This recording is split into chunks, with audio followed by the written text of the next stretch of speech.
भाजपा से निष्कासन के बाद हरक सिंह रावत की आंखों में आए आंसू, कहा भाजपा ने नहीं की मुझसे बात।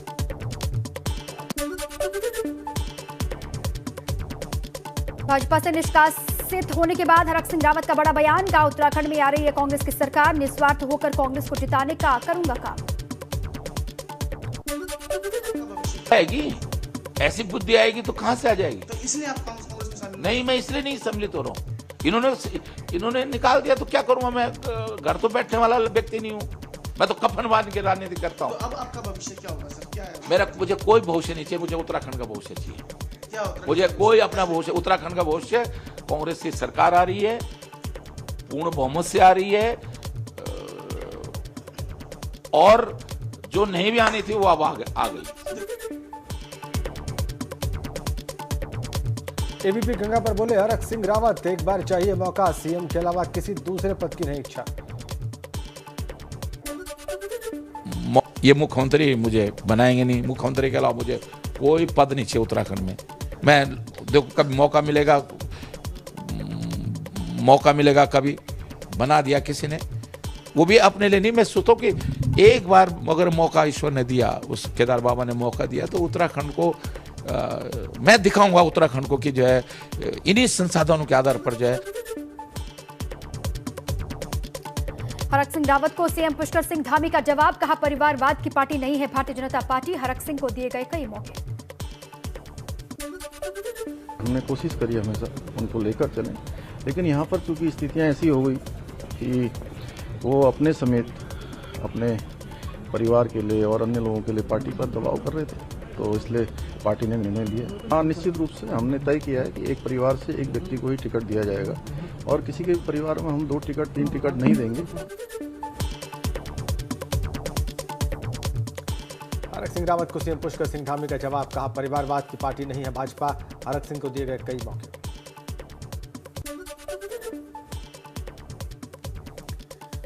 उत्तराखंड में सियासी भूचाल, पार्टी विरोधी हरकतों के बाद हरक सिंह रावत भाजपा से 6 साल के लिए किए गए निष्कासित, कांग्रेस नेताओं से की थी हरक ने मुलाकात। सीएम पुष्कर सिंह धामी के पास रहेंगे हरक सिंह रावत के विभाग, राज्यपाल गुरमीत सिंह ने दी मंजूरी। विधानसभा चुनाव को लेकर एक्शन मोड में बीजेपी, आज दिल्ली में भाजपा कोर ग्रुप की बैठक, उम्मीदवारों के नाम पर होगा मंथन, अमित शाह, जेपी नड्डा, सीएम योगी समेत कई दिग्गज होंगे शामिल।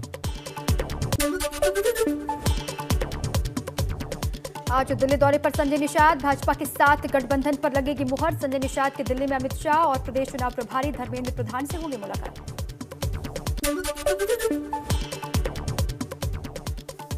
कोरोना के बढ़ते मामलों के बीच एक्शन में सीएम योगी आदित्यनाथ आज गाजियाबाद में करेंगे संतोष हॉस्पिटल का निरीक्षण, दोपहर 1 बजे निरीक्षण करने अस्पताल पहुंचेंगे मुख्यमंत्री।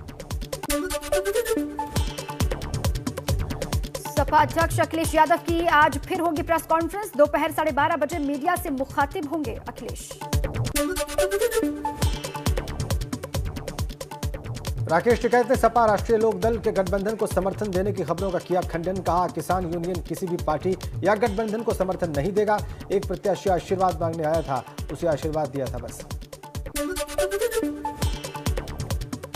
यूपी चुनाव के लिए आपने 6 और प्रत्याशी किए घोषित, आगरा कैंट से प्रेम सिंह जाटव, आगरा उत्तर से कपिल वाजपेयी, आगरा ग्रामीण से केशव कुमार निगम, आगरा दक्षिण से रमजान अब्बास को चुनावी मैदान में उतारा, फतेहाबाद से चंद्रपाल प्रहलाद सिंह गुर्जर, बास से नीरज करोरिया को मैदान में उतारा।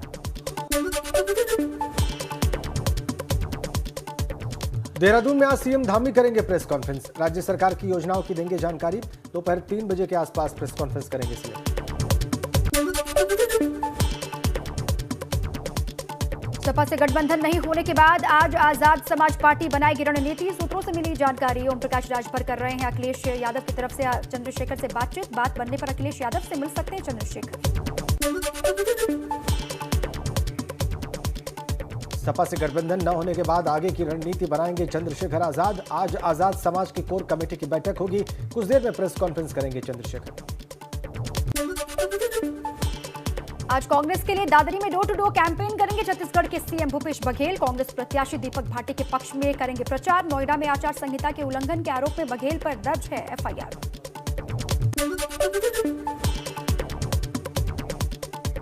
मशहूर कथक नर्तक पंडित बिरजू महाराज का दिल का दौरा पड़ने से हुआ निधन।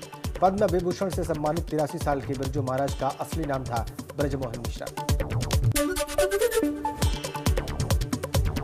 4 फरवरी 1938 को लखनऊ में हुआ था बिरजू महाराज का जन्म। कथक सम्राट होने के साथ साथ शास्त्रीय गायक भी थे बिरजू महाराज। उनके पिता और गुरु अच्छन महाराज, चाचा शंभू महाराज और लच्छू महाराज भी थे मशहूर कथक नर्तक। बिरजू महाराज को 1983 में पद्म विभूषण से किया गया था सम्मानित।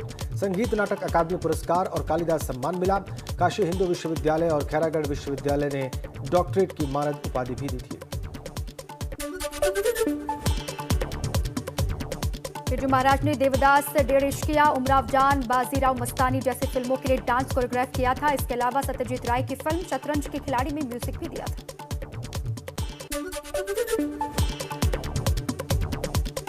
सीएम योगी ने पंडित बिरजू महाराज के निधन पर जताया शोक। ट्वीट कर कहा, उनका जाना कला जगत की अपूर्णीय क्षति। कला जगत को हुई हानि की भरपाई होना मुश्किल। उनकी प्रतिभा ने पूरी दुनिया में देश और प्रदेश का गौरव बढ़ाया। गायक अदनान सामी ने सोशल मीडिया पोस्ट के जरिए बिरजू महाराज को दी श्रद्धांजलि। लिखा, आज हमने कला के क्षेत्र का अनोखा संस्थान खो दिया। उन्होंने अपनी प्रतिभा से कई पीढ़ियों को प्रभावित किया।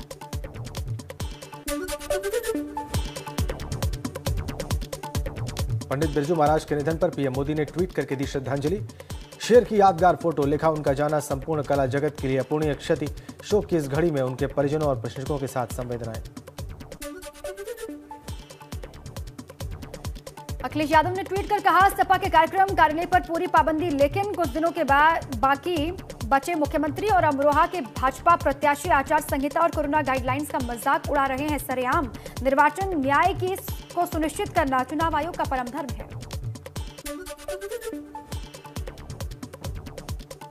देश में 24 घंटे में कोरोना के 2,58,089 नए मामले। पिछले 24 घंटों में 385 लोगों की कोरोना से मौत और 1,51,740 लोग कोरोना से हुए ठीक।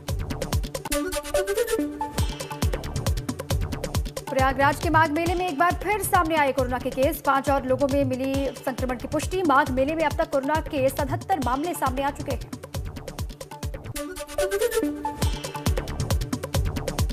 उत्तराखंड में तेजी से फैलता कोरोना। 24 घंटे में सामने आए 2,682 नए मामले। एक्टिव केसेस की संख्या हुई 17,000 के पार। अब 22 जनवरी तक बंद रहेंगे सभी स्कूल। गाजियाबाद में 24 घंटे में कोरोना के 1,301 नए मामले सामने आए हैं। जिले में कोरोना के एक्टिव केसों की संख्या बढ़ के 10,000 के पार हो गई है। प्रयागराज में कोरोना के 322 नए मामले। कोरोना संक्रमित एक मरीज की हुई मौत। जिले में कोरोना के एक्टिव मरीजों की संख्या हुई 2,799। नोएडा में 24 घंटे में मिले कोरोना के 2,158 नए मामले। जिले में कोरोना के एक्टिव केसों की संख्या बढ़ के हो गई है 12,347। आगरा में तेजी से बढ़ रहे कोरोना के मामले। अब तक का 350 डॉक्टर कोरोना से हुए संक्रमित। जिले में कोरोना संक्रमितों की संख्या पहुंची 3700। अमेठी में घर के सामने खड़ंजा लगाने का विरोध करना परिवार को पड़ा भारी। प्रधानपति ने दबंगों के साथ मिल पूरे परिवार को पीटा। प्रधानपति की दबंगई का वीडियो सोशल मीडिया पर वायरल। मधुपुर खदरी गांव का मामला। कानपुर के शिवराजपुर में इको कार और एम्बुलेंस में हुई जोरदार टक्कर लगने से कार में लगी आग लगने से कार पूरी तरह जलकर खाक। कार में बैठी सवारियों ने कूदकर बचाई जान। वाराणसी में कचहरी स्टेट बैंक की मुख्य शाखा में लगी आग। फायर ब्रिगेड की 6 गाड़ियों ने कड़ी मशक्कत के बाद पाया काबू। बदायूं के सहसवान में आग ताप रहे लोगों के ऊपर गिरी दीवार गिरने से 5 लोग दबे। 2 की मौत, 3 गंभीर रूप से घायल। सभी घायलों को जिला अस्पताल में भर्ती कराया गया।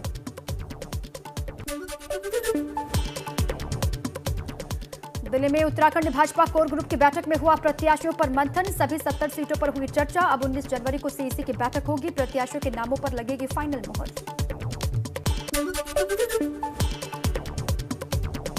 यूपी चुनाव के लिए भाजपा के चाणक्य अमित शाह ने कसी कमर। 23 जनवरी से करेंगे यूपी के अलग अलग जिलों का दौरा। प्रदेश भर में रैलियों के जरिए भरेंगे हुंकार। यूपी चुनाव में सपा गठबंधन को भारतीय किसान यूनियन का समर्थन। भाकियू के अध्यक्ष नरेश टिकैत ने रालोद और सपा गठबंधन को समर्थन देने की घोषणा कल की थी, जिससे आज वो मुकर गए।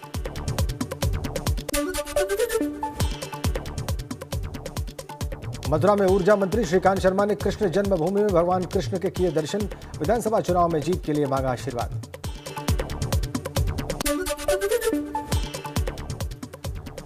बिजनौर की धामपुर विधानसभा सीट के भाजपा विधायक अशोक राणा के घर समर्थकों का लगा तांता। दोबारा टिकट मिलने पर किया जोरदार स्वागत। झांसी पुलिस ने दबिश के दौरान पकड़ी अवैध कच्ची शराब। 11,000 किलोग्राम लहन भी मौके पर किया नष्ट। जमीन के नीचे ड्रमों में छुपाई गई थी शराब। हैंडपंप से निकाला जाता था। यूकेडी में शामिल हुई महिला शिक्षक उत्तरा पंत। त्रिवेंद्र सिंह रावत की जनता दरबार में सुर्खियों में आई थी उत्तरा। जनता दरबार में फरियाद को लेकर पहुंची थी उत्तरा पंत। जनता दरबार में पूर्व सीएम त्रिवेंद्र सिंह रावत के साथ हुई थी बहस।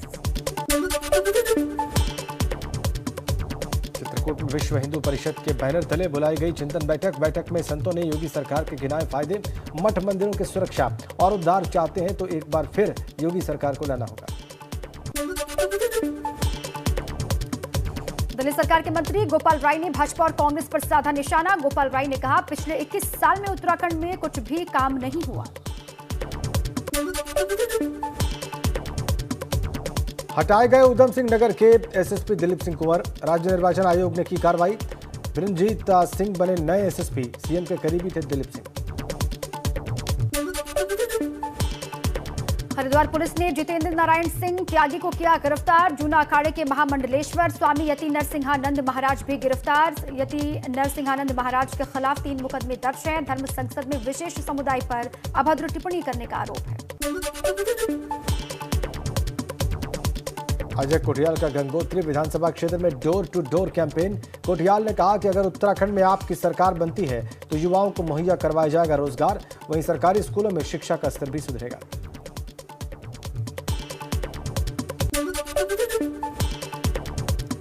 आगरा की थाना इरादत नगर पुलिस को मिली बड़ी सफलता। जमीन के अंदर गढ़े शराब के लहन को पुलिस ने किया बरामद। 5 ड्रम के अंदर करीब 770 लीटर लहन को नष्ट किया गया। अवैध शराब की तस्करी करने वाले गिरोह की तलाश जारी।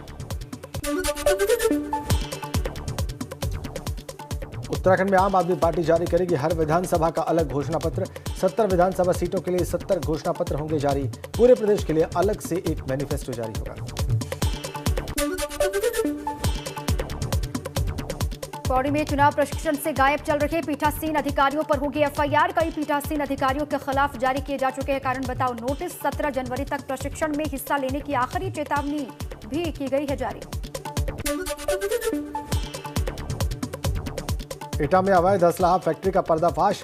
थाना कोतवाली देहात पुलिस ने फैक्ट्री में छापा मारकर 7 बने तमंचे, 5 जिंदा कारतूस और भारी मात्रा में हथियार बनाने के उपकरणों के साथ एक तस्कर को पकड़ा। उत्तराखंड में चुनाव से ठीक पहले एसटीएफ ने हरिद्वार में करीब 4.5 करोड़ रुपए की पुरानी करेंसी पकड़ी। 1000 और 500 की पुरानी करेंसी के साथ 7 लोगों को किया अरेस्ट। पुराने नोट अमरोहा से पहुंचे थे हरिद्वार।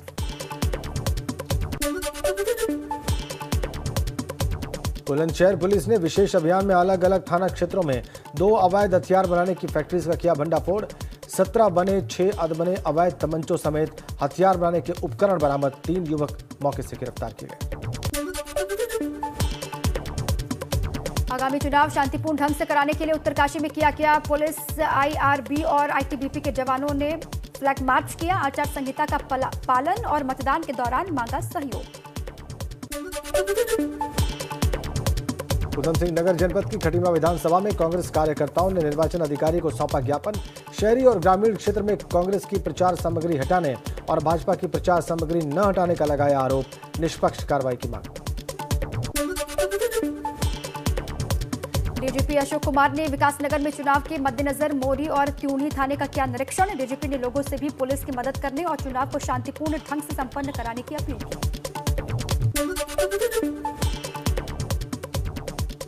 देहरादून में मतदान को लेकर पोलिंग बूथ पर ड्यूटी करने वाले कर्मचारियों के प्रशिक्षण का काम शुरू। जिला निर्वाचन अधिकारी ने कर्मचारियों को दी जानकारी। कहा सभी कर्मचारी पोलिंग बूथ के दिन पूरी सजगता के साथ मतदान को संपन्न कराएं। चुनाव को देखते हुए आगरा पुलिस ने किया सीआईएसएफ के साथ फ्लैग मार्च। एसपी वेस्ट के दिशा निर्देश में पुलिस के साथ खेरागढ़ कस्बे में लिया व्यवस्थाओं का जायजा। अति संवेदनशील बूथों पर रहेगा सीआईएसएफ और पुलिस का सुरक्षा चक्र। सपा में शामिल होने के बाद लखनऊ से पहली बार औरैया पहुंचे बिदूना विधानसभा से विधायक विनय शाक्य और उनके भाई दिनेश शाक्य का सपा कार्यकर्ताओं ने किया भव्य स्वागत। कोरोना गाइडलाइंस की उड़ाई धज्जियां। पोलिंग बूथों का निरीक्षण करने बुलंदशहर पहुंचे मेरठ एडीजी राजीव सभरवाल। एडीजी ने पुलिस अधिकारियों को भयमुक्त मतदान के लिए दिए जरूरी निर्देश। निरीक्षण के दौरान डीएम समेत कई अधिकारी रहे मौजूद। डीएम आशीष चौहान ने पिथौरागढ़ विधानसभा क्षेत्र के पोलिंग बूथों का किया निरीक्षण। निर्वाचन व्यवस्थाओं का लिया जायजा। निर्वाचन कार्यों में लापरवाही बरतने पर सख्त निर्देश भी जारी किए। प्रतापगढ़ में चोरों ने भगवान को भी नहीं बख्शा। केसरवानी मंदिर का ताला तोड़कर अष्टधातु की 4 मूर्तियां उठा ले गए चोर। आक्रोशित लोगों ने किया हंगामा। पुलिस ने दर्ज किया मुकदमा। लोगों के अंगूठे की छाप लेकर उसकी बायोमेट्रिक क्लोनिंग कर ठगने वाले 2 शातिर साइबर अपराधी चढ़े आजमगढ़ पुलिस के हत्थे।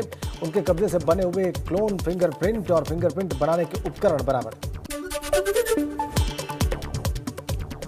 बरेली में डीएसओ से रिश्वत की पेशकश करने वाले भ्रष्ट कोटेदार और उसके साथी को पुलिस ने गिरफ्तार करके जेल के सलाखों के पीछे भेजा। डीएसओ नीरज सिंह ने कोटेदार को राशन में घटतौली करते रंगे हाथों पकड़ा था। हापुड़ में थाना पिलखुआ पुलिस ने हरियाणा से लाई गई शराब की 172 पेटियां बरामद की। पकड़ी गई शराब की कीमत 11 लाख रुपए आंकी गई। 2 शराब तस्करों को भी किया गया गिरफ्तार। बलरामपुर में पुलिस ने कपड़ा व्यवसायी से लूटपाट करने वाले 5 बदमाशों को मुठभेड़ के बाद दबोचा। पुलिस की गोली लगने से 2 बदमाश घायल हुए। इनके पास से लूटी गई सोने की चेन, एक अंगूठी, 52,230 रुपए कैश, हथियार, मोबाइल फोन बरामद। नानकमत्ता की रनसाली वन रेंज में घास काटने गई महिला की गुलदार के हमले से मौत। पहले भी कई ग्रामीणों पर हमला कर चुका है गुलदार। मौके पर पहुंचे वन विभाग और पुलिस के अधिकारी। मैनपुरी में एक बिल्डिंग के बेसमेंट में फर्जी पारा मेडिकल कॉलेज चलाने का हुआ खुलासा। कॉलेज में अनट्रेन्ड शिक्षक पैसा लेकर मेडिकल की दे रहे शिक्षा। भोले भाले छात्र छात्राओं का डिप्लोमा की आड़ में शोषण किया जा रहा है। औली में सादगी से मनाया गया 11वां वर्ल्ड स्नो डे। नई पीढ़ी को बर्फ और बर्फानी खेलों के प्रति आकर्षित कर पर्यावरण और बर्फ को सुरक्षित रखने के मकसद से bring children to the snow कार्यक्रम का किया गया आयोजन। गाजीपुर में जिला स्तरीय ताइक्वांडो प्रतियोगिता का आयोजन। सेल्फ डिफेंस के लिए कई युवतियों ने प्रतियोगिता में हिस्सा लिया। मातृभूमि की रक्षा करते हुए जम्मू कश्मीर में शहीद हुए बहराइच के लाल सरबजीत को नम आंखों से दी गई विदाई। शहीद के अंतिम दर्शनों के लिए घर पर लोगों का लगा रहा तांता। पूरे सैनिक सम्मान के साथ किया गया अंतिम संस्कार। कोविड वैक्सीन न लगवाना दुनिया के नंबर 1 टेनिस खिलाड़ी नोवाक जोकोविच को पड़ा भारी। ऑस्ट्रेलिया ने देश से निकाला, भेजे गए दुबई। जोकोविच ने कहा, इस फैसले से बहुत निराश, लेकिन करते हैं इसका सम्मान।